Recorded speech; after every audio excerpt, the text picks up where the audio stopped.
Hi, it's Ashleigh from Sweet Dreams Bake Shop, and welcome back to my channel where I make a lot of cake and cookie decorating tutorials, as well as give a lot of baking business tips. And even though it's the year 2024, 3 years later on this platform, and I am still not changing my intro.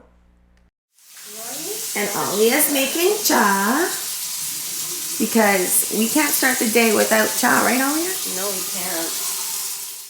Aliya and I pulled this idea together really quickly. For the longest time, I couldn't decide what it was that I wanted to do for New Year's Eve.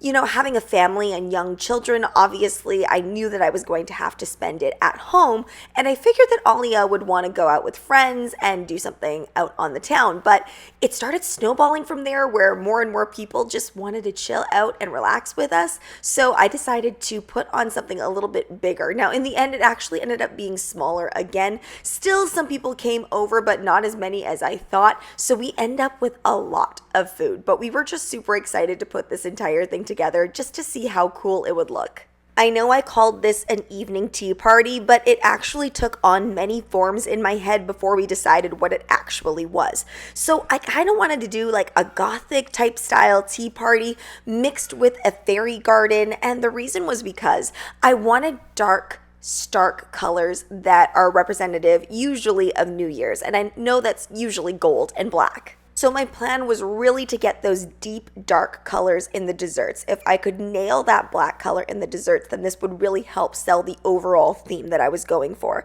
There was an obscene amount of black food coloring in my macarons, I will say. Luckily, it didn't cause a bitter flavor in my macarons, but unfortunately, it did cause a little bit of a bitter flavor on our cupcakes, but it was still fine. It was still edible. I also had grandiose plans of making these cream puffs with a black cracklen, but I'm glad I didn't go through the trouble and the time to do that because there was honestly way too much food at the end of this video. However, let's get back to the macarons. So I also added some black cocoa powder in, which I just love. The flavor is just so rich and wonderful, and it really makes it taste like Oreos, and I love Oreos. The natural saturation of this camera makes this macaron batter look really dark, but I was semi-panicking on the inside. As we know, if you've ever made macarons before, they're incredibly difficult to color, and it's hard to tell what color you're actually going to end up with even after you pipe everything out.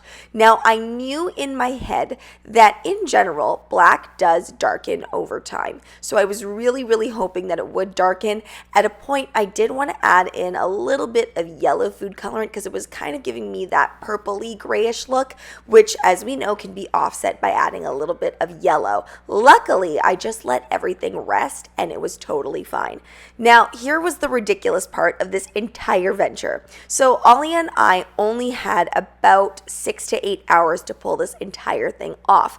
And on top of that, my husband and I had an obligation that we had to go to during this time. So Aliya actually stayed just at home doing all of this herself, and she also took care of some of the filming. That is a real friend. And I tried to be ultra clear with the instructions on how to do everything and what needed to be done. And for the most part, Aliya and I really understand each other in the kitchen because we've worked together so many times now. However, I was not super clear about macarons. Macaron baking can be a little bit hit and miss. I generally do have a really good sense of how long they need to be baked. But this is one of those cookies that can succumb to environmental factors. So it was a little bit wetter outside, which means it probably just needed a little bit more time. So when I came home and I tried to remove all of the macarons, they weren't coming off as easily. Luckily, we did actually end up saving them by popping them back into the oven for a bit longer, which sometimes does not work. As we know, macarons are very finicky. Luckily, they had developed feet, so they were pretty strong. They just needed a little bit more time in the oven. That was the only panicky part. Everything else, Aliya completely did an amazing job with. She made her amazing cupcake recipe, which was a really nice vanilla-y cake.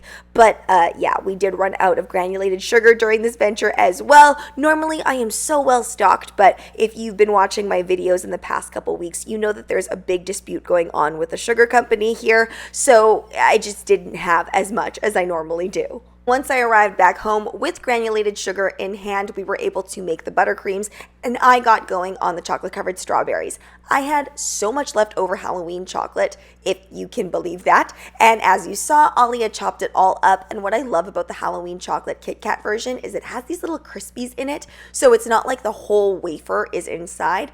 It was fantastic on the strawberries. I honestly think that the chocolate covered strawberries were my favorite part of the entire spread.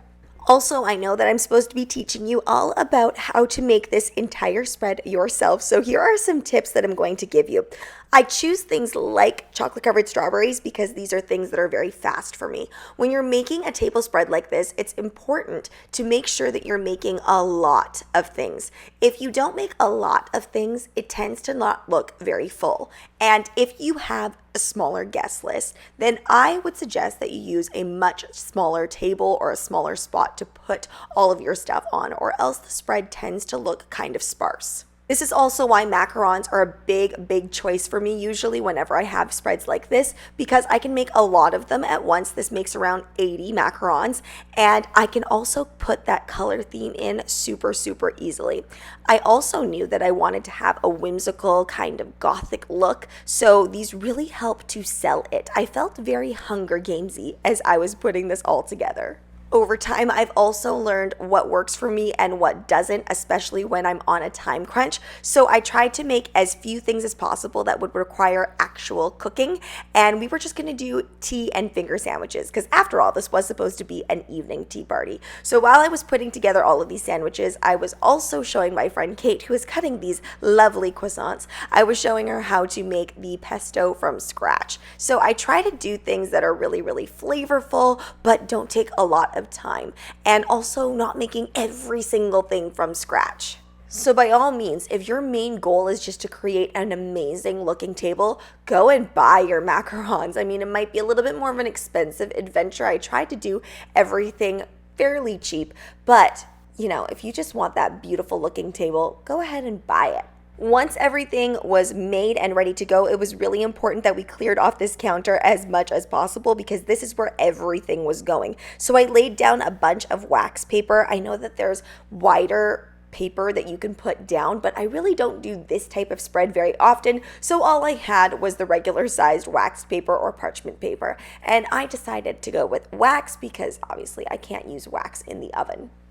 And I needed to preserve my parchment paper, which I can use in my oven. It was really all hands on deck at this point. For some reason in my head, I was panicking at first because I was like, oh no, the guests are coming and I need to make sure that everything is ready before the guests are coming. But then at some point I realized, actually, I hang out with these people all the time and this is pretty casual. I just made up this entire event in my head. So I calmed down and everybody actually had a really fun time putting it all together. It was an activity in and of itself. So here is where most people usually end up struggling and they just can't figure out why their table spread or tablescape doesn't look exactly how they want to.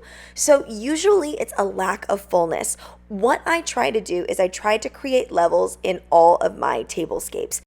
And also, I'm really careful not to lay everything down in a perpendicular manner or when things are spread apart. Sometimes tablescapes do call for that, but in this particular case, I really wanted it to look full and garden-like.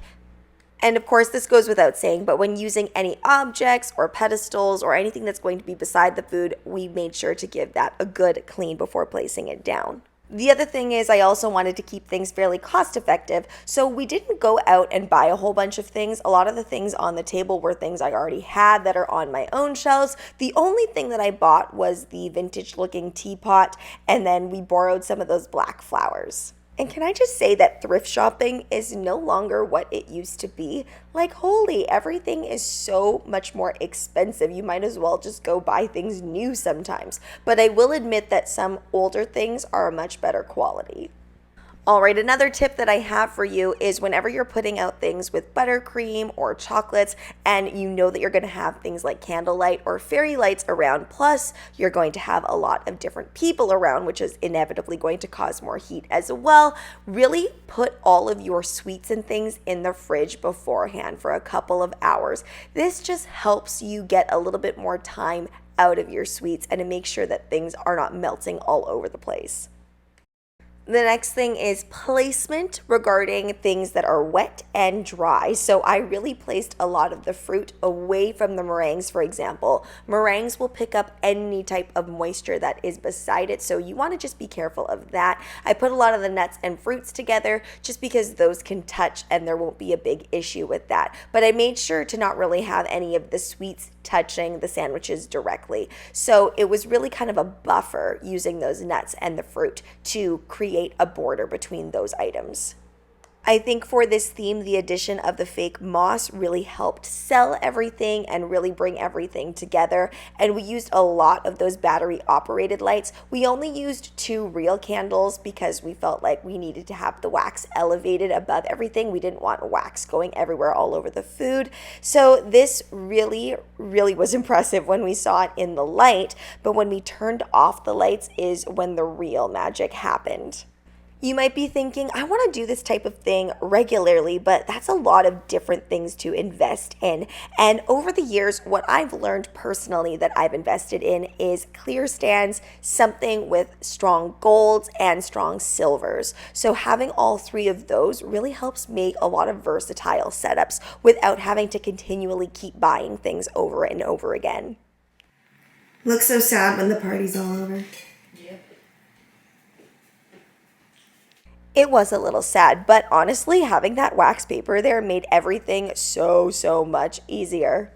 And normally after I work really hard to put these types of things together, I'm just exhausted and I don't really get to enjoy it. But in this instance, because it came together fairly easily and it just looked exactly how Aliya and I wanted it to look, it was so enjoyable just sitting there and grazing and being able to grab and eat whatever. So I hope you guys learned something from this video and I hope you're already having a fantastic 2024.